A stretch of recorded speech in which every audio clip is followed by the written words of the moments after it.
Dan, it is awesome to see you. I think you are, I should know this, by the time this goes live, I will know whether or not this is the case, but I think you are the person who has been on this podcast more often than any other guest. We've had a couple of guests that have come back a couple of times, and every time you launch a book, it turns into an amazing conversation. So keep launching books and we'll keep having you on the podcast. It's good to see you again. How are you doing? Likewise. I call you Uncle Mike, Brother Mike. What do we do here now that we're at least 3 of these? So it's great to be here. You're always such a great conversationist, and I'm the masochist that keeps putting out books that ask questions, and you're asking questions about me and my thinking. So, hey, put me in, coach. Put me in, Brother Mike. Where does the masochism come from? Like, why subject yourself to either thinking about questions and then going deep into the research on them, or, well, why subject yourself to this? I suppose when I was a kid, I was a benevolent nerd. So I'm that kid whom, like, honestly, Mike, would read the dictionary and would scour the encyclopedias and bring home the G or the J from the library and go through it. So I've always had this itch to scratch with this kind of intellectual curiosity, but then the benevolent side is, I suppose, my empathy. And I'm not saying I'm perfect, because Denise will tell you I do a gazillion things wrong, including the fact I'm not handy. And when she bought me a birthday gift one year, I thought it was a fishing tackle box. And she said, no, actually, it's what you put tools in. It's a toolbox, you idiot. So case in point, Denise is much more averse to my inanities. But yeah, I always thought that, why are people feeling hurt, or how can I help them? But with that intellectual curiosity. So I guess this benevolent nerd combo, which I've never used before until I showed up again on Mike Simmons' show. Yeah, I guess that's supposed where it comes from. The itch to scratch is about my intellectual curiosity, my benevolence of empathy and thinking about others. So there you go. Spoiler alert. If we might have to name this podcast Benevolent Nerd. It's pretty good now that I think about it out loud. There you go. It could be. Maybe this will be book number like 6 or 7. Yeah, that's what I'll do. I'll call it the title of the book will be Benevolent Nerd, and you'll rename your show Benevolent Nerd. I'll only do one podcast. It's your show, and that's it. Well, that's the cool thing about bringing on benevolent nerds like yourself, is you think deeply about things, and all of that is prompted with a question, and your questions are grounded in experience. So let's talk about some of the adversity that you've dealt with, that you kind of wrap this book up with. The adversity of taking a severance package, leaving an organization, you going through this period of challenge. Like, let's start there. So what was that like what did it feel like when you left SAP? Horrible. I mean, here I was really a kid. I mean, I'm 52 now, but at that time, that was the year 2008. So I'm 37. I have a 5, a 3, and a 1-year-old. And she just turned 1. Everyone had just turned 5, 3, and 1. So you've got 3 kids under the age of 5. No one's even started grade 1 yet, I guess, right? 1 is in kindergarten. That's right. And I'd spent about 6 years in a company called Business Objects that was about $1 billion company, and SAP bought it about a year prior to that. And before I left, I should say. And it was amazing. I learned so much, Mike, about business or corporate family, how to work together across multiple time zones, right? My team was about 150 in, I think it was 11 countries. And I just loved it. It was not just the team, but we were in charge of like culture and all kinds of other things across the org. It was just so enlightening, so learned, so loving. Any other L word, I suppose. And then it was taken away, essentially. And when SAP bought us, I mean, I think these days SAP sorted out their culture, but back in the day, like 2007, 8, even 9 and 2010, some of my friends who hung on or left, it was terrible. I mean, I tried so hard with trips I was based in Vancouver, but trips to Germany in headquarters in Waldorf, as it's called, or in English, Waldorf. Also in Palo Alto in California, because it's not quite dual headquarters, but American headquarters are really in Palo Alto. Anyway, so these trips back and forth for like a year of trying to convince people that, hey, what we're up to over here, actually, yes, we make widgets, and yes, we, sell software, but we're actually doing something quite different. It's about people. And it starts with the customer and you work back with its people and say, how do we serve? And it just didn't want anything really to do with that equation at the time. I think they've done a fantastic job, by the way, since about 2014, 2015, when Bill McDermott got there or was promoted to CEO. So when that change happened, I think if Bill was around, for me, he was just a lovely, lovely man. He was head of all sales globally.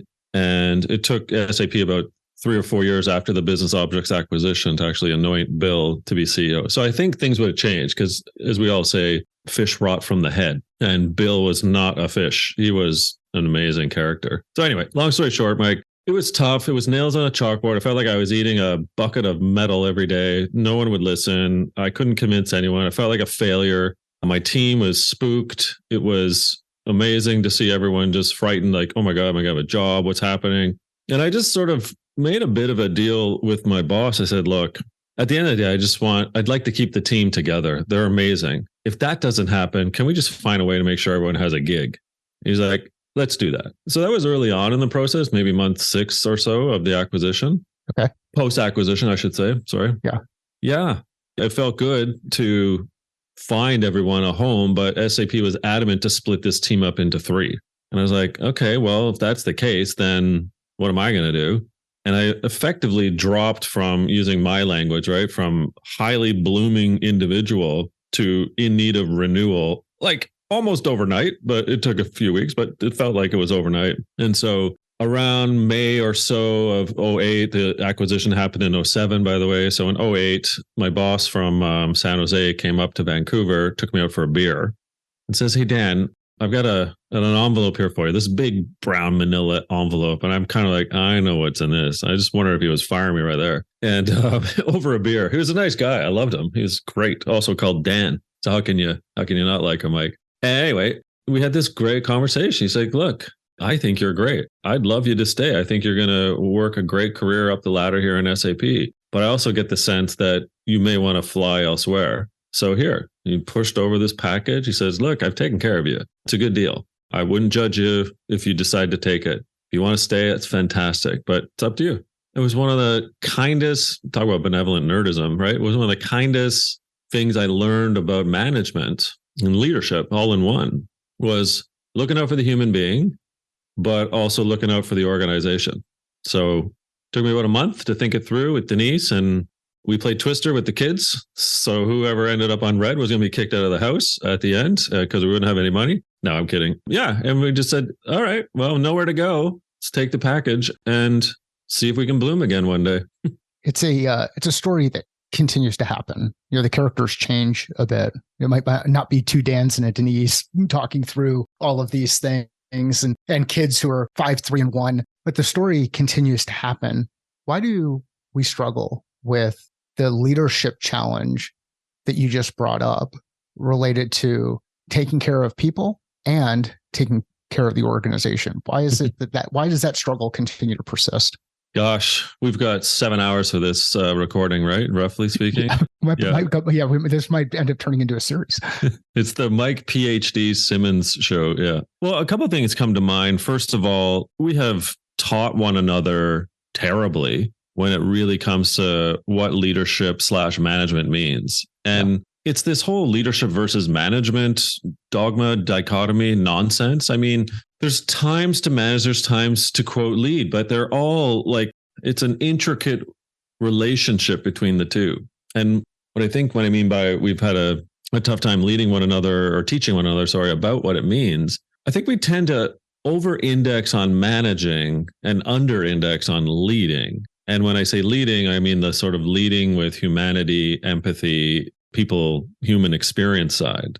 Because leadership also is strategy, it's innovation, right? There's collaboration, but I'm talking the under-indexing, like consequently on that humanity side. So when we are taught, or sort of by Marty Seligman's learned helplessness idea, right? Where you enter into an arena and all of a sudden you see everyone doing it one way. You're like, oh, I guess that's how you do it. So I guess I'll do it that way.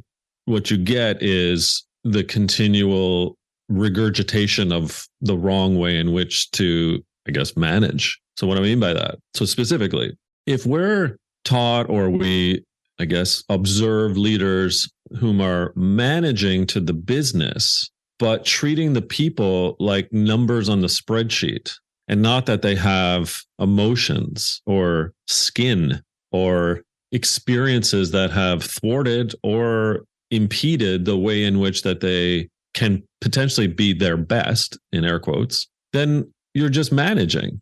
You're just managing to the business, you're managing to the numbers, you're managing to the street, you're managing to the expectations of the board, you're managing simply to the financials. And that's just not enough in 2023 and beyond. And what we get are human beings whom are there to serve their family, their community, their neighborhood, their parents, their aging grandparents, whoever it may be. And then they come to quote work and like, God, why can't I just like, I'm a human being. Like, could you maybe, I get it. We got to make money. Like, there's no business if there's no revenue and no profitability. Okay. Like we're all adults here, but could we maybe have a better integration between what it is that I know you want me to do? So how can I be me? And can you stop treating me like a moron and just be focused on the business or the financials? Like that's this imbalance that I guess later in life, as I've matured a little bit, Mike, I've come to realize more so than maybe in my 30s.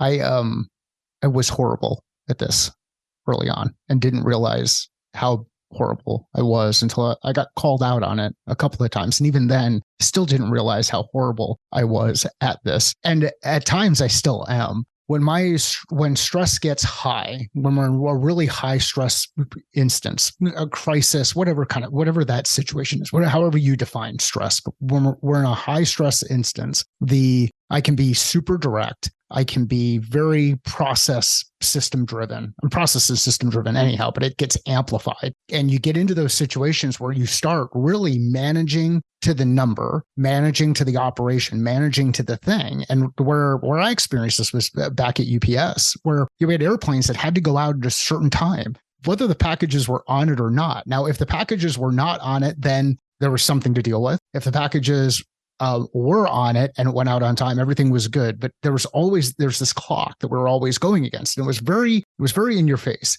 And the disappointing part of this is that a couple of years after I'd left the organization, I brought Sean, who at the time would have been like 2.5, maybe 3 years old, brought him into the operation to show the airplanes. Because, it's cool. When you're a little kid, you get to see these airplanes. We could go walk out on the ramp. And I saw the same thing happening that I was stressed out about years before. This was after I joined SmartForce and then got into the EdTech space and realized and thought, wow, I literally could be stressing out about the same thing. And I think the reason I share that story is because I believe that there are people out there today that are stressing out a lot about those things. And the reality is if they breathe, take a step back, reflect, and I want to get into the modeling that you have in the new book, breathe, take a step back and shift into leading the humans from a human perspective, things start to change. And the reality is people figure it out. And then if you didn't figure it out, then you learn from those lessons. But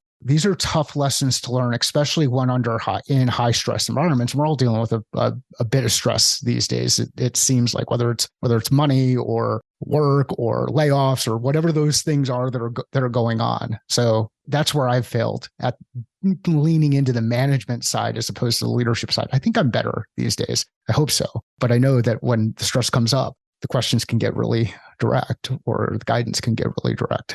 I think you've actually captured, first of all, thank you for your vulnerability. But I also believe you've captured, in essence, the quagmire that we as leaders who are human beings face. And that is, no doubt, in work, there are ups and downs.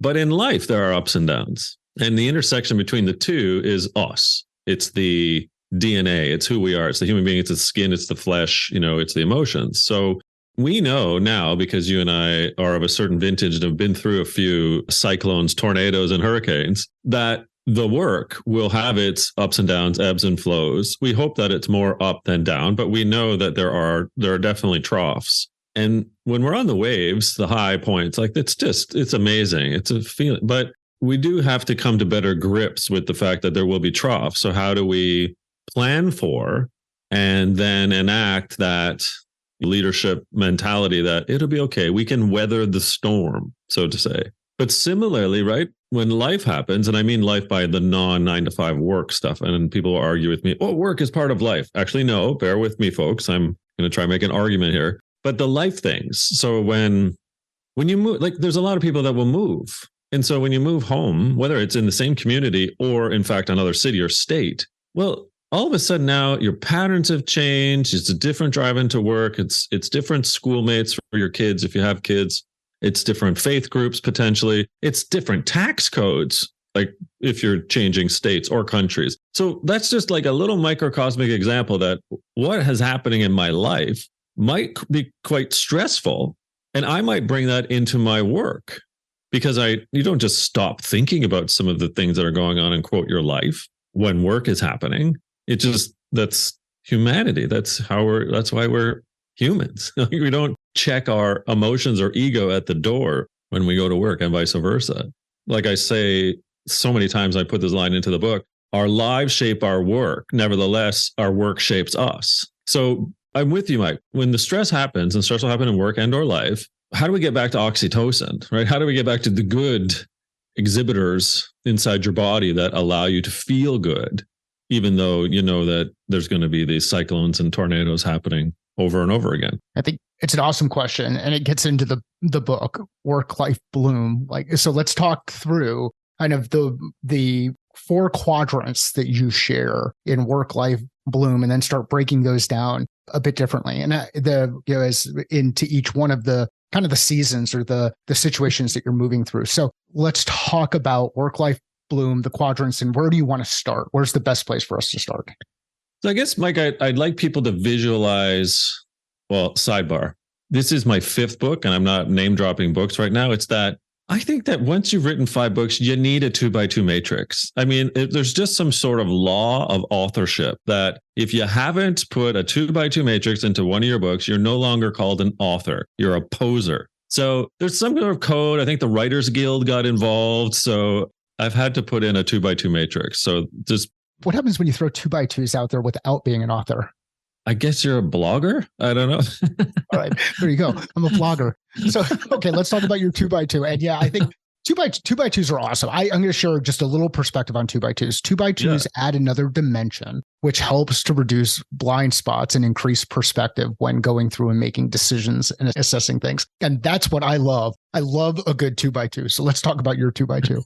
Well, you're a lovely process leader with a human heart behind it. So I was like, I wonder if Mike will like the 2x2 in this book. We'll see. So, okay, folks. So on the y-axis, that's kind of the left side. Think about the word work. On the x-axis, that's usually the one at the bottom if you're a mathematician. So going along from left to right at the bottom is life.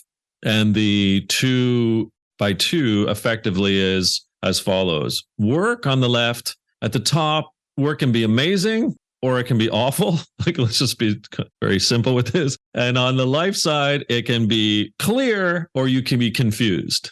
That's it. The alliteration was on purpose. So amazing, awful, clear, and confused. And so I've argued that, first of all, Mike, there's no such thing as employee engagement. And yet so many organizations out there in ed tech, in ed, in HR land, and so forth, right, are like, we need to get all of our people engaged at work. And I'm like part of that posse for so long. And now I'm like, no, I am not part of that posse because it's impossible. So we'll dissect that in a second. So on the bottom left in the 4 quadrants, the bottom left, so that means your work feels awful and you're kind of confused in life. I call that renewal. And so there's a gardening metaphor here for those that aren't cluing in. But renewal means, okay, my work boss and team and organization have some things they probably need to figure out so that I can feel that it makes sense to me. And there are some life factors in me, my character basically, that I need to work on. And both of those need some help,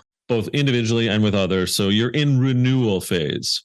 Think of it as seeding, like you've got to reseed your garden box. On the bottom right, so now work is awful, but you're pretty clear on yourself, your life factors. From a gardening metaphor, I call this stunted. And when a plant is stunted, it's not dead. It's that it's wilted.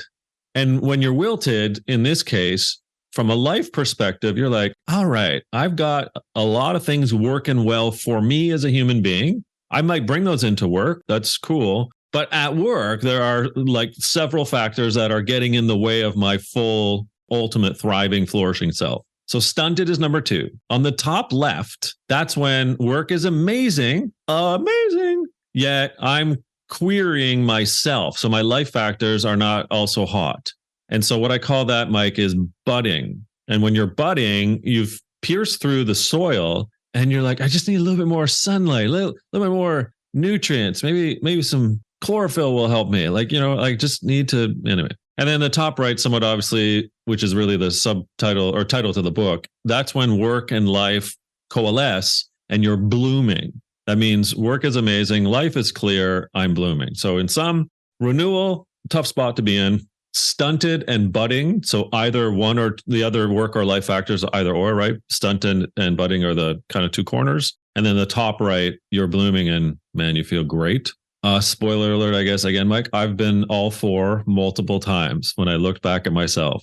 And that's why employee engagement is a crock of crap. We keep thinking that, the whole organization must be engaged. We need 80% of us engaged. Well, that's impossible because you're never going to get everyone engaged because why? We were just talking about it. We go through these cycles. We go through these work and life situations. Things happen. So good luck trying to get your entire organization blooming. And that's the other point I make. It's like, no, it's not going to happen.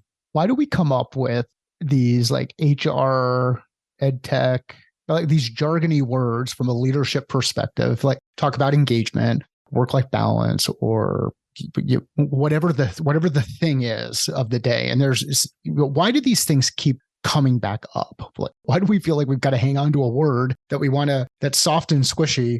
Why do we do this to ourselves? Because it happens over and over again. First of all, in America, the leadership development space is a $7 billion industry. So there's part of the answer. If you don't have these squishy words, then people don't make a living. I mean, I think I'm culpable too. I just came up with work-life bloom. Oh my God, I feel like I'm ironically part of the same crew now. Okay, in seriousness, like you do need something to hold on to, I think, right? There's, when Blue Ocean came out, like almost 20 plus years ago, when I read that book, I was like, wow, I hadn't thought of it that way. Like we're all red ocean if we're all doing the same thing. How do you become more like Steve Jobs Apple-like and say, no, how do you put music in your pocket, right? / the iPod. I was like, oh yeah, I get it now. So there are times I think it does work for sure. But to the point of ed tech, HRE type of things, yeah, I guess part of me is going to be, this is going to sound terrible and you'll probably edit this, but I think there's a bit of a cult mentality as well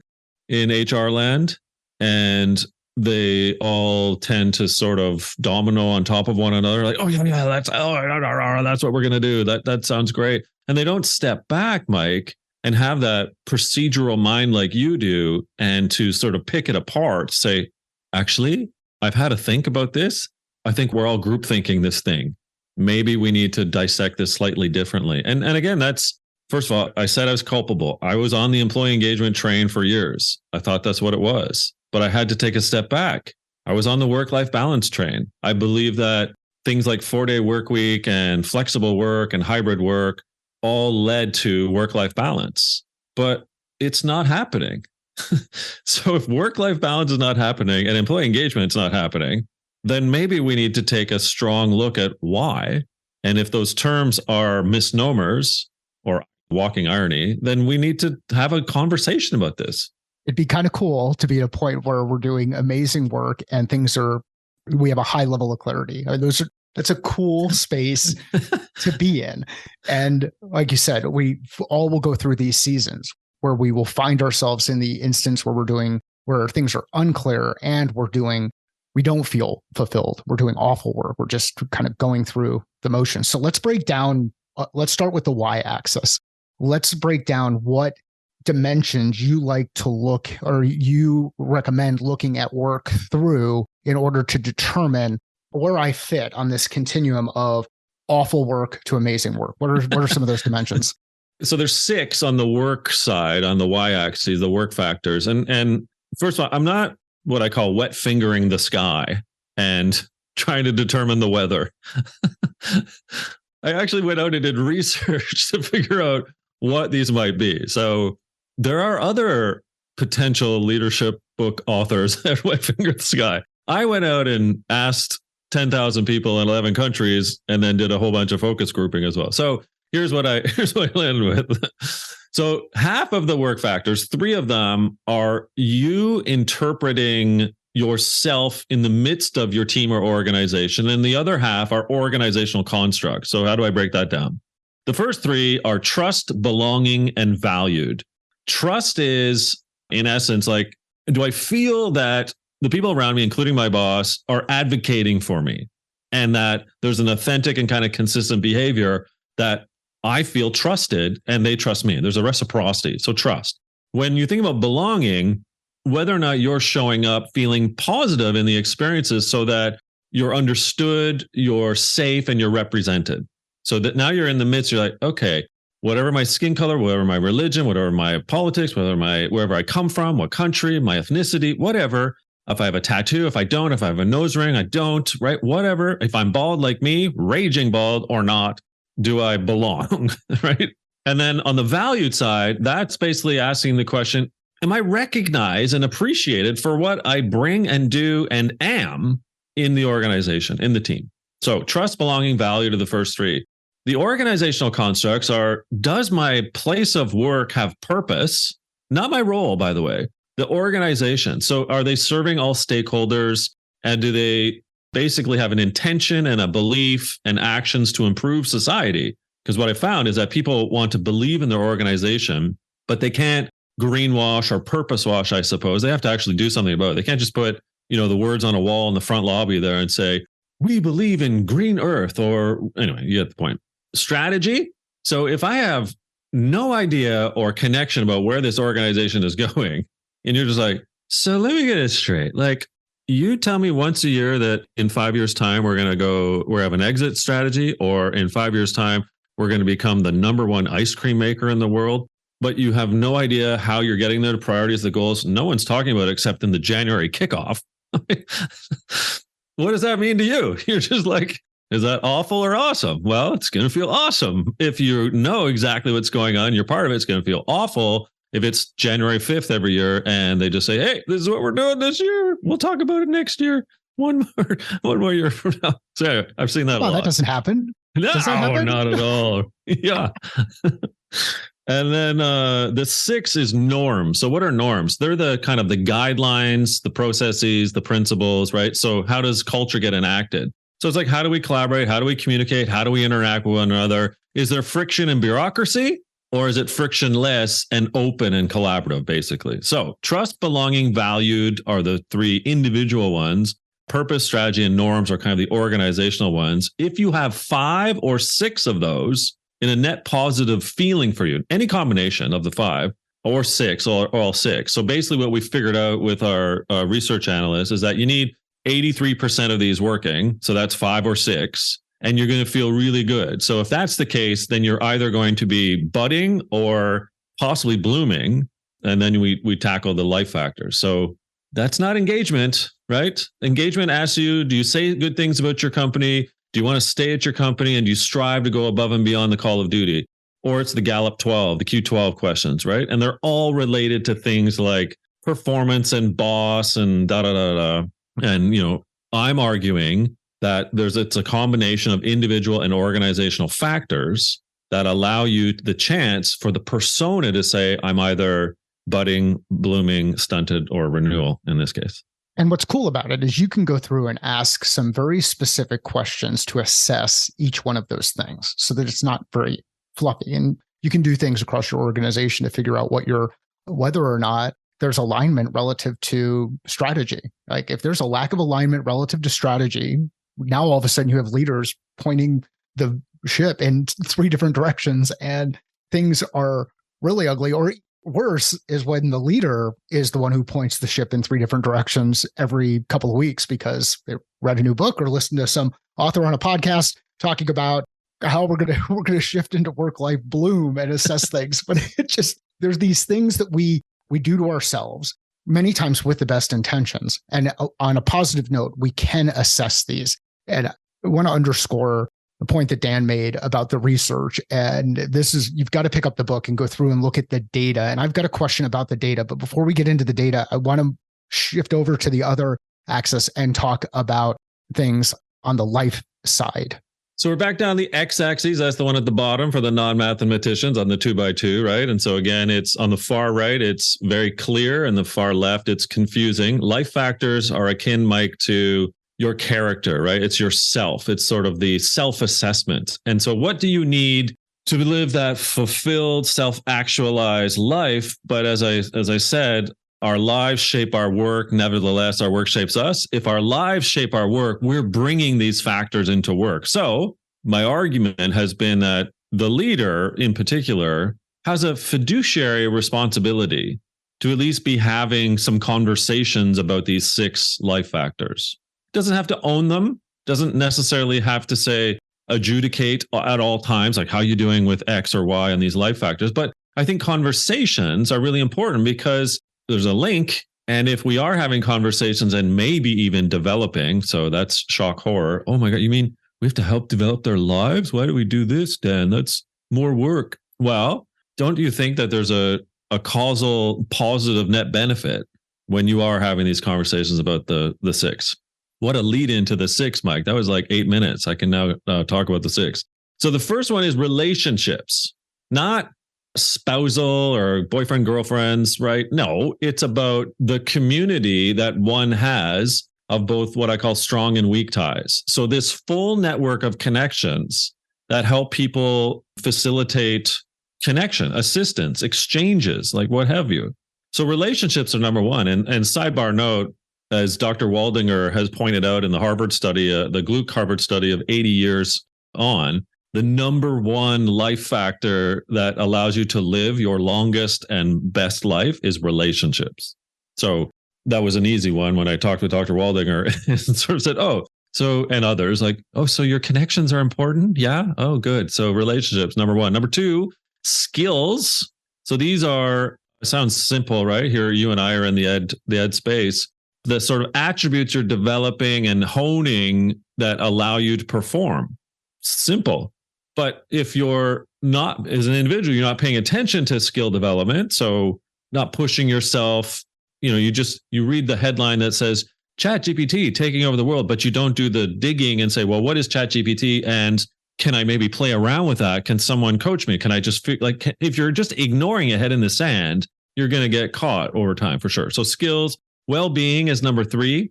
Well-being is what I call the emotional, social, physical, and financial health of your present state. So it's not about helping the team member, by the way, balance a checkbook or how they get their mortgage rate down from 6% to 2%, which would be nice, Mike, by the way, incidentally. Yeah. Depending on when you listen to this, there was a time where it was down at 2 to 3 and everybody was like, wow, this is great. It's amazing. Seriously, time warp. But it is about having conversations, right, about one's wellness. And when you're well and you bring that wellness, ideally positive wellness, into the organization, doesn't that help again, like get stuff done? Okay. Number 4 is meaning. And now some people have caught on now, Mike. They're like, didn't he just talk about purpose and the work factors? Yeah. Purpose of the organization. Meaning is slightly different. That's about self-worth. And when one has a sense of meaning, they'll ideally bring that into the workplace, but they're going to expose that and essentially play that out in their lives. So meaning, self-worth, effectively. 5 and 6, agency and respect. So agency is about that empowerment and autonomy to make decisions. So it's the self-determination to make decisions. So do I have it in me to make decisions? Do I feel agency, right? And 6, respect. That's about dignity. And so do I show up wherever that's work in life, in this case, life, with feeling admired just for being who I am, as opposed to being shamed or feeling humiliated for what it is that you stand for as a human being. So in some relationships, skills, well-being, meaning, agency, and respect. Again, Dan, the book is not due out until later. November 7th. Yeah, November 7th. Yeah. So when the book comes out, and we'll add links into the show notes for this episode when the book is out, and so that people can go out and get access to it above and beyond everything else that you're doing to promote the book. They know that the book is coming out. Follow Dan to pay attention to launch timelines. One of the things that jumped out at me when you got into the data, and thanks for breaking down the 6 on either side of the 2x2, there was something that jumped out in the data, a distinct difference depending on what your role was in an organization and how responses happened. You distinguish between those people who are leading people and those people who are not leading people. Do you think people are going to be surprised by the data that popped up on how the different perspectives changed depending on which role you had inside the organization and the level of support that you had inside each organization? Do you think there'll be surprises there, or do you think people will kind of go, huh, that's interesting? I think that it's yes and. Okay. And the yes and answer, Mike, is there's going to be a pocket of leaders who say, yes, of course. There's a number of leaders who know that there's a gap between how the leaders are treated, how they view their roles, because they're probably paid more, have more responsibility. Their boss probably treats them better as well because their boss is a leader, right? Yeah. No matter, that's basically how it works. And the and part is, and I hope so. And I hope they're surprised. And so that's for a pocket of leaders like, oh my God, it's that wide a gap, like the number of people in blooming or renewal, let's say, versus leaders versus non-leaders. And so just to shine perhaps a statistical light on this. So when I went to 11 countries and surveyed 10,000 people, roughly speaking, the data suggested that the percentage of people who are blooming that are a leader is just about 50%. It's just under 50%. But the number and percentage of non-leaders, that is people who do not have a team. So that could be an individual contributor. Yeah. Could be someone in a union, but it also could be like a project leader of significant experience that is just managing projects, but not a team, right? So just to be clear, that was 27%. So you've got just under 50% of leaders who quote are blooming, and you've got just under 20 or just over 27% of non-leaders. That's a huge gap. Like that's 23 odd % of people on a basis there. So that's frightening. The flip side is on the renewal. The renewal was like 50% of non-leaders are in renewal and only 33% of leaders are in renewal. Now, that also is to say that, again, there's cycles, right? We've talked about this. These are moments in time, and I expect these numbers to fluctuate, but not a lot. I think these numbers are going to be like this for a while until we pay more attention to the factors in both work and life, to be honest. There's an opportunity to pay more attention to each of those and know which ones they are. So if you think about the people inside your organization who are not leading others, what resources are you making available? How are you assessing the team? How are you engaging with people inside the team? And like Dan had talked about employee engagement, leadership engagement within the organization. How are we doing this to help bridge that gap? We've got data, so we've got an understanding of current state. You may be able to identify what your desired state is, and then figure out a way that you can start addressing it under the dimensions that Dan lays out in the book. And I think it highlights to me that there's this amazing opportunity for us that's in front of us to be better leaders for our teams. And there's so much data that's out there, like ENPS surveys, employee net promoter scores are just I don't know if they're all the rage anymore, because it's been a while since I've had to look at ENPS data. It's been probably about 2.5 years since I really had to do a deep dive inside a specific organization.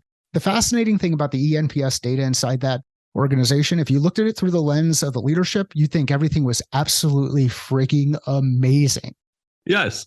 And that's fundamental attribution error, which is a fancy way of social psychologists say, when I view things through the lens of solely me, I'm going to say it's positive. What's wrong with you, Mike? What do you mean yours is 26%, 27%? Like, come on. Of course it's awesome. It's awesome. I said it's awesome. It's so awesome. And then you hear Lego movie. Everything is awesome. Everything is awesome. And that's what's going on in the heads of leaders. So it's fascinating. Like, we get ourselves into this and we ask those questions about, how do we drive better engagement? How do we enable our customers to do better? How do we create better experiences for members of our organization? And the perspective is there for us to take if we choose to actually look at things through the right lens. as awesome. As always, you got me into everything is awesome thing, and it's just rattling through my head.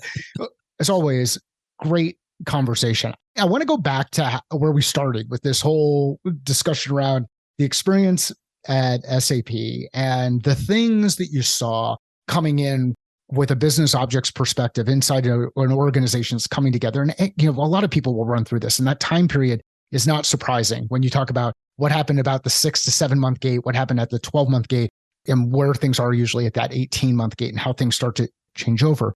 There's a piece that you talked about how important experience is relative to what we're doing for employees and what we're doing for customers, and how that ultimately drives how our businesses thrive and our people thrive. Had you had this model back when you were going through things then, is there something you would have done differently, either in the way that you would have communicated to the team in your decision around leaving at that point in time, or something else? Like how would you apply this thinking back to Dan in your 30s? Well, first of all, what an interesting question. And I'm remarking back, which I've not done in years. The day I announced, it was 7:00 in the morning Pacific, because again, we have people everywhere, and the people in Australia, New Zealand had to wake up early. But the 7:00 a.m. Pacific meeting, my boss, Dan, asked if he could join. So there's no WebEx or Zoom or Teams at the time. It's a full-on conference call, right? And we were, a good proportion of our team members were based in Vancouver. So there was probably about 40 or 50 of us around a big conference room, Polycom telephone of the day. And I'm in the middle of the room. And then there's about 100 other people or whatever on the Polycom or conference call, I should say. Anyway, I get about 91 seconds into this meeting, and I just burst out into tears and crying. And people are like, what is happening? Guys having a nervous breakdown in the middle of a call. And it's just 7:01 at this point, Pacific time. And I try to get the words out that I've decided to leave. And Dan, my boss, took over effectively and said, this is one of the hardest days that Dan's going to have in his life. He wears his heart on his sleeve. That he brings his life into his work and his work into his life. And it was just one of those most benevolent, nerdy moments of my career, because he cared enough to join and stepped in when I lost my mind that I was making such a difficult decision, because I was basically abandoning my family, my work family. So I didn't answer your question. That's the context. It was like weighing on me so much that I had found everyone a gig, and they were split up into 3 groups, but nonetheless, they had hope. And I didn't feel like I had hope. And I wish that I had not broken down per se, although that's just me. I guess I wish I had have explained my rationale better over the ensuing couple of weeks, because at that point it was a 3-week notice, I think, and I was gone by June 30th or whatever the day was. And I wish I had have done a better job of articulating the why. And I'll tell you, like on LinkedIn or DMs or texts or emails or phone calls or coffees, that was 15 years ago. And I still have people reaching out to me saying, and I guess it sounds horribly un-Canadian, but man, you were a great leader. That team was amazing. I wish that I had that still, or I wish I got that again. So in part, I wish I had connected the dot a little bit better between the work and life and what I was struggling with, and how some of those work factors in particular fell so dramatically for me, like strategy, like purpose, like the norms, and certainly belonging just fell off a cliff, and how I was questioning my own meaning and my sense of respect, and how I thought my skills were terrible from a life factor perspective, because here's this company saying, we don't need you to be CLO. We don't need you to be this. Here's this little team you can take care of if you want, here you go.